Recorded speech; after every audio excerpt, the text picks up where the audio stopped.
Welcome back to Sledgehammer Horror, guys. I am Ken Sledge, and let's talk horror. Now, today I'm joined by the amazing Sean Dahlberg. Sean, how you doing today, man? I am well. Thanks for having me on the show. Oh, I am super stoked to have you. But before we talk about why you're here, Sean, I would like for the people that don't know you to get to know you a little bit. You are a cinematographer and filmmaker based out of Brooklyn, New York, with a focus in documentary and narrative storytelling. So what got you started in wanting to be a cinematographer and a filmmaker? I come from a family that always had like a VHS camcorder where it was always documenting our childhood. So I always kind of had a camera around or in my hands. And then also just watching movies was always a very important thing in my life. My family and we'd usually watch a film together in the living room every Sunday, and then almost every Friday night growing up, I'd spend that Friday night at my grandmother's and we'd go see a movie at the theater. So movies have always been super important to me throughout my childhood. And then, fast forward to me being a young adult, became obsessed with skateboarding like a lot of DPs of my age are. And that's kind of how I first got a camera in my hands and like started editing my own things.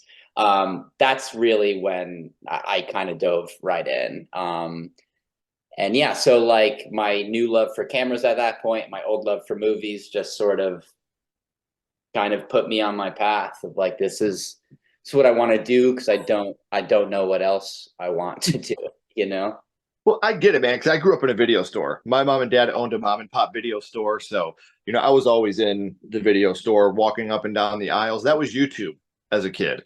Was walking up and down the aisles, looking at the cover arts, trying to decide which one stuck out to you the most. So that's the movie you'd pick, whatever one called for you, Exactly, man. Yeah. Now we're here today mainly because of Hellhole, the new film that is available on Shudder.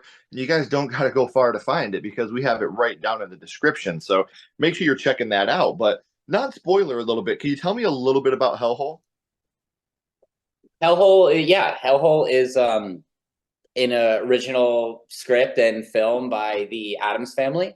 John Adams, Toby Poser were the directors, and this was kind of their first feature where they had a full crew supporting them in making their film. So that's kind of the birth of Hellhole, and then we went to Serbia and had a wild and fun, month and a half, 2 months making the movie over there. I always say if something gets picked up by Shudder, you've done something right, man. Shudder, thank you. Way more hits than misses, man. And real quick, I do want to show you guys a trailer for Hellhole now, so check that out. I didn't choose to drill here. She didn't choose to drill here. We were told to drill here. And if you find nothing of value? Oh, we'll find something down there. It's methane. No, it smells organic. Give it another go. Hey, whoa, stop! Holy shit. Looks like we hit the mother lode.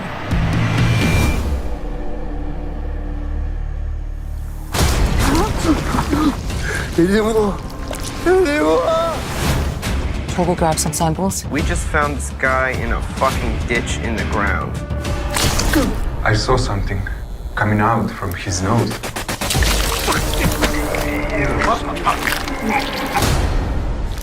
It's organic. Living tissue.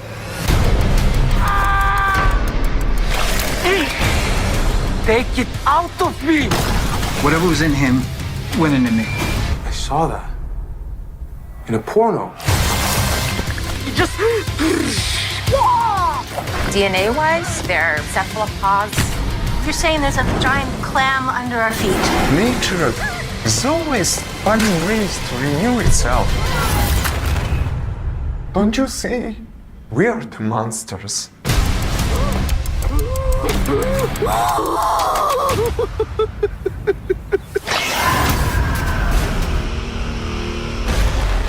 So now you guys have seen the trailer. Now all you got to do is watch the movie, and it's available in the links down in the description. And I also have Sean's links down in the description as well. So if you want to follow him on social media, feel free to do so at the links down in the description. Now, before we get into why you're here, Sean, can you tell everybody, how did you get involved with Hellhole? Yeah, so I got involved with Hellhole through the producers. I went to film school with one of the producers. His name is Seeger Dixon, and this is the second feature I have shot for their production company. And the first one was also shot in Serbia. I have my own Super 16 millimeter package, and I'm kind of known to be a person who shoots on film. Their first feature was a feature to be shot on film.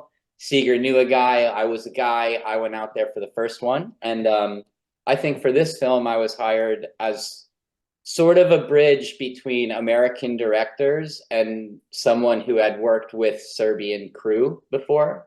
So I kind of spoke both languages, so to speak. I do not speak Serbian. I wish I did, but like, you know, I spoke Serb crew, and I can speak English for the director. So I think it was just a natural fit to kind of throw me in as the DP, and like just a bridge between the directors and the crew. That's awesome, man. Yeah, And it was fun. like I said, when this came across, I was like, this is something I have to be a part of. I got to bring Sean on because my wife and I love the film, and we're so excited that we can share this out with people. So make sure you guys are finishing the interview and then go and check it out. But Sean, in order for you to be, you know, a part of these horror movies, horror had to start for you somewhere. Yeah. Now, I want to go back to the past and talk about what got you started in the horror genre, your first horror movie. And Sean, the first horror movie you watched was?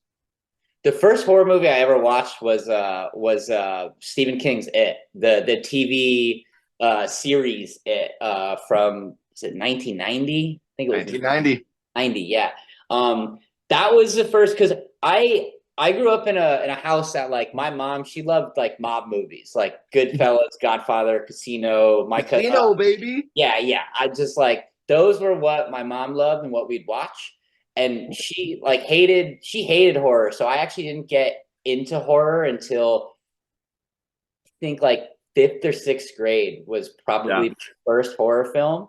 And it is one of the most distinctive memories I have as childhood, from childhood. We were, my friend Gus Geraci was having a bunch of people over, and he had the best house, you know. He had a mini ramp in his garage. He had this big backyard we'd like play wiffle ball in. He had a great fun place. But the event on this night was we were all gonna watch it, and I was so, it just, I've never experienced film that made me feel as horror does. It's such a one-to-one of something happens and your body is like viscerally, sometimes brutally reacting to it. And I remember right off the bat, the intro is like laundry flapping in the wind. And then it's the storm drain scene. And those back to back, like within 5 minutes, I was the most scared I've ever been in my entire life.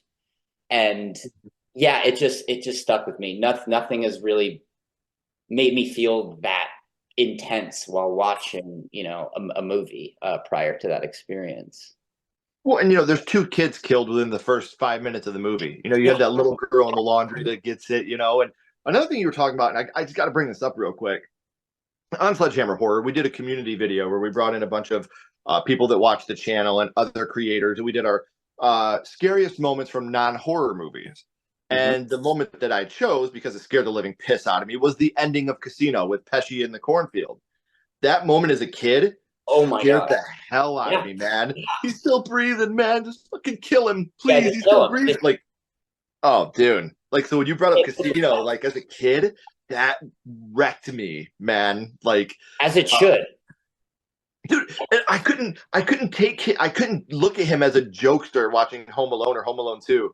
I Yeah, was like, "Man, this guy's a badass. That's Nicky. He'll stab you in the throat with a pen. like Nick what, Santoro. you can't take out this little kid? Are you serious?" Yeah. Well, he's an amazing actor. It's amazing how he can swim in both of those waters, you know. But I And hear, you can take him at face value in both of those roles. yeah, for sure, You know, 100%, and I 100%. agree with you there. So we know that you watched this at a sleepover with some of your friends. You were young, fifth, sixth grade. I could just imagine you guys listening to some No Effects, skating out in the Yeah, you're garage. not far off. You're not far off. That was me, man. I Yeah. grew up huge No Effects, Rancid, MXPX, the Dead Yep. Kennedys. Like that was me, man. I loved it. Next PX. I haven't thought about them in forever. Yeah, that was our vibe. That was Yeah, our man. When you said skating in half, the half pipe, I know what time it is, man. I grew up a Yeah, punk you rock did. horror kid, man. I get it. Yep. So we talked a little bit about the scene of the young girl that gets killed at the beginning of the movie in the sheets. But what was the scene, would you say, that affected you the most The from it? postcard scene. I hated that. I always hated that. I don't know. The postcard coming to life and him like really like the camera's far away in the postcard and he's small in the frame and just like walks up. It still to this day makes like the hair on my arms and the back of my neck stand up. I don't know why it's so. Yeah, it's just icky to me. It makes me feel. Dude, Ugh. 100% agree. Because again, anybody that watches this channel knows what I'm about to say. When you have moments like that of things that aren't supposed to move like that and then move, there's another part in this movie I've talked about a lot. When Bill's looking at the picture of Georgie and the picture winks at him. Yeah. That's another moment, like those, pictures, postcards, like they're supposed to be. And then when they come to life like that, there's something about that that's incredibly haunting to me, man. Yeah. My grandmother had her house was built in 1780. There was some weird stuff going on in there. So I think everything that was paranormal to any degree always really freaked me out. And for some reason, that was the thing in that movie that could be a reality in my grandmother's house. So I was like always just scared shitless of that fucking scene. Dude, I get it. Like I said, there's another movie, Stephen King adaptation that was made for TV, actually, funny enough, called Sometimes They Come Back. Okay. And there's a moment in that movie where he's watching the TV and it turns into his brother. And his brother is like laughing and then he gets all scared. Like, that's another moment for me. Like when you're watching a home video and the home video changes from what it's supposed to be into something completely scary. Like that to me, it's so terrifying. Like that's it's an easy way to, something easy to do in a film, but super, super effective when it's done right. 100%. So we know which scene affected you the most, Sean, but do you have a favorite scene from it?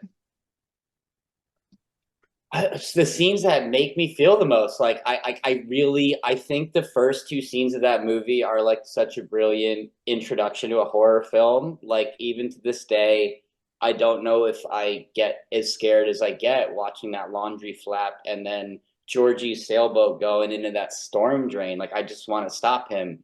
Right. That also the scene in the library with all the balloons exploding blood. That one always too stuck with me. I think that was just shocking. I didn't expect that to happen. Especially when you're the only one that can see it and you see it happening to everybody and you can't do anything about it and nobody else knows. What a way to play on your fear. 100%. And it did. It did. Still does.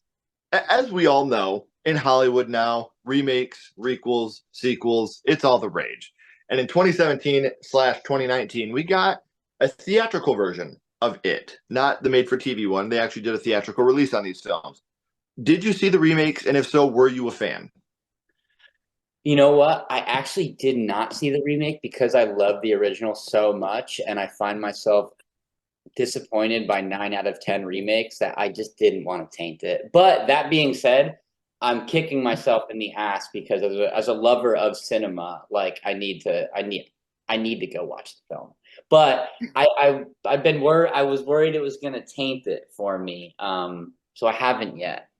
I will say this because I look at them as two completely different entities because the theatrical release does a lot more of the book. And it keeps a lot of it. Like, obviously, I don't want to spoil anything for you, But I love both for different reasons. Okay. A lot of what they did in the remake 17 and 19 really strike a chord with you. And like I said, they show a lot of things from the book that you didn't see in the 1990s TV version. So Okay. it works. And they didn't try to do Tim Curry's Pennywise again. Bill Okay. Skarsgård made Pennywise his own. And while Tim Curry, I think, is scarier because he looks like just an approachable circus clown, Skarsgård is just fucking terrifying all the time. Like He there's looks never... it. He looks it. He looks it. Yeah. But that might be another reason why I haven't sought it out, because I'm just honestly scared shitless of Bill Skarsgård's. Yeah. Well, see, and I think that why I love Tim Curry so much is because the character was written about John Wayne Gacy and Yep. how he was a beautiful clown but a monster on the inside. And Skarsgård, well, like I said, he did phenomenal. He never has that approachable, beautiful clown. And that's why it kind of bummed me a little bit. But at least he made the role his own. Yep. He didn't go and try to copy Tim Curry and do the same jokes and talk with the same inflections. Like, he definitely made the role his own. So I do appreciate that. Well, that's getting me more excited to actually want to see it, because my problem with remakes most of the time is I feel like they try to keep a lot of what the original had. They're just kind of remaking it. And if this is a beast that's become its own thing, like that's way more interesting to me. And there's a lot in these movies that they could not have done in the 90s TV version. Okay. Like, there's a lot of stuff that makes you go, oh, that's fucking terrible. Why would you do that to a human being? That's so awful. I might have to watch one of them tonight. Maybe I'll put it. Please email me. Let me know, because I would love to get your thoughts on it, man. It would really mean a lot to me to know what you think. So we know that your horror life started with It, 1990, an amazing start to your horror life, a movie that we're still talking about today. You know, like, that's how important this movie is we're still talking about this movie 34 years later. And it was a made-for-TV film. This never even got a theatrical release, but that movie's special. But here for a second, my little buddy Ghostface is here, and he has a question for you. What's your favorite scary movie, Sean? What is your favorite horror movie of all time? Ooh. Oh, I feel like it's a lame answer, but like the original Texas Chainsaw Massacre is just. Oh, it's not lame. That's a great answer. Like, I mean,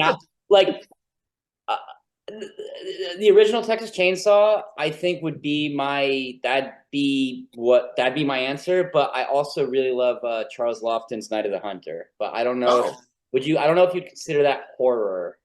See, to me, horror is the hardest thing to lock down, man. Yeah. Like, you know, a comedy is a movie that makes me laugh, you know, but like a science fiction movie has something to do with the future or something scientific. Horror, like, there's nothing I can say that's like, oh, this is a horror movie. Horror to me is what you make it. Sure. You know, like, yeah, sure. I've always considered Seven a horror movie, and a lot of people are like, no, that's a crime thriller. I'm like, dude, fuck that. You remember the sloth scene? Like, that shit is horror. So man. scary. Yeah. So I'm one of those guys that thinks horror is what you make it. And Texas Chainsaw, to me, especially for people outside of the horror genre, it's such an underappreciated, and people don't really get the movie that aren't in the horror genre because they look at it as just like this big slasher guy that goes around cutting people up, and it's a bloody, disgusting movie, and it's misunderstood because it's not. I think if Texas Chainsaw came out today the exact same way, it would be an A24 film. Like, it'd be considered an artsy A24 film, because I don't consider, maybe later on in the franchise, but the first Texas Chainsaw to me is not a slasher film. Like, they go into his house, you know, he's protecting his property essentially, and you got all the beautiful shots. As a cinematographer, I can totally understand why that's your favorite horror movie. Yeah, that's why. The film is fucking grimy and beautiful and disgusting all at once. Beautiful 16 millimeter. Oh, dude, I get it. Like, when you said Texas Chainsaw, I was like, cinematographer, I get it. I totally understand. It's, to me, the perfect visuals for a horror film. It's gritty, it's rough, it's honest. The movie to me really just feels like a bunch of friends went out to make a fuck movie, and that's kind of what happens, to my knowledge. When that dinner scene alone, man, like, that's why, to me, Sally is the scream queen. Like, screaming at that dinner table for that long, and you're watching it and you feel hot and you can smell rotten meat, and it's just the most disgusting scene imaginable. It's amazing that something that's just visual can tap into, like, you can smell it. You can smell the rancid meat, the rotting meat in that fucking scene. 100%, man. That's really cool. That's really cool. And like I said, for a movie to be able to do that to you shows how hard they worked to make the perfect horror movie. And again, I think that movie is just so. And it's funny because like as a kid, I remembered it, like I said, being just like brutal and bloody. And you go back and watch it, and it's really not. Most of the deaths are done off screen with very little blood. Yeah. Like I said, it's just more about the art of filmmaking, and they absolutely crushed it. Sorry, she's meowing at me, so she needs to be pet. Dude, family first, man. Yeah. If she could answer, I'd figure out what her first horror movie was. So, your first horror movie. Her first horror movie was probably like Hereditary or something. there you go. She stayed on the A24 train. Maybe Silence of the Lambs, if you would consider that horror. Oh, absolutely. Yeah, I would for sure. Totally would. Yeah, so I know we talked about it, guys, but I do have the links for Hellhole down in the description. So if you don't have a Shudder subscription by now, what are you doing? It is hands down, far and away the best streaming service, especially if you're a horror fan. You get a lot of great original horror movies. You get horror television shows like limited series. You get your classics that made you fall in love with horror in the first place. Shudder is the place to go. And I have the links for Hellhole right down in the description, as well as Sean's social media links. But before I let you go, Sean, we always bounce back to the same question. We're going to go back to It. And what we're going to do is rank this movie on a skull count. Now, we're not ranking it on acting, production, score, cinematography, or anything like that. We're not being critics. What we're doing, Sean, is ranking it on how much it affected you on your first viewing. So 0 skulls being not effective, 5 being extremely effective. You can use half and quarter skulls anywhere in the middle. Sean, what would your ranking of It be? I mean, I'm 33 and it's stayed with me up until this point. So I feel like I have to say like 4. You said I could do quarter skulls? Yeah, you can do half and quarter. 4.75. I don't believe in absolutes, but it's like it's far fucking over. It's like this movie fucked me up, like yeah, man, as it can go. Sorry for the swearing if I can't swear, but you're fine. It screwed me up. It like as much. I don't give a fuck. Swear all you want. Hey. I mean, you're right, man, and like I love the fact that we could still talk about a movie that was made for TV. And have this much of an impact. Like you said, that's the coolest shit to me too. Is it wasn't even made for a theatrical release. Right. It was supposed to be like a forgotten thing. And like it just TV movies. This is the literal definition of lightning in a bottle. Yep.